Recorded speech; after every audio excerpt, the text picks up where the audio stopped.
When you've seen some other studies, it talks about like the dopamine spikes that happen in teenagers' brains when they get a notification. Like it's similar to, using cocaine or using illicit drugs. So when I think about like members of my family who struggled with addiction of other types, the goal wasn't like, let's have a collaborative way to solve this problem. And I'm all for that with my kids and phones, but it does strike me like, have we talked about maybe treating this as we would other addictive substances and say, no, the idea is we got to have zero tolerance.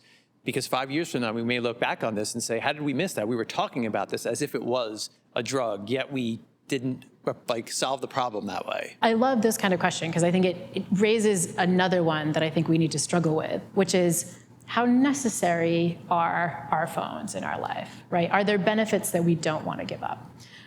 We could use the analogy of addiction to drugs. You mentioned cocaine and so on.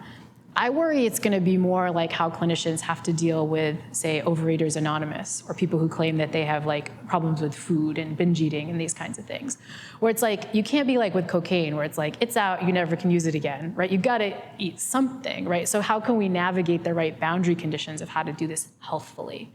I think we could debate whether or not we need our phones, but even the Surgeon General has been quick to point out, in all those quotes I showed you, he says there are benefits to this thing, but there are risks and harms. And so how can we kind of get a little bit of both? So I think one move is just to say, well, those benefits don't really kick in until around age 15 or 16. And this is one of the things the Surgeon General has said, is that given the risk of harm, let's just forego the benefits till like you kind of really need them, right? And that's when kids are a little bit more independent and so on.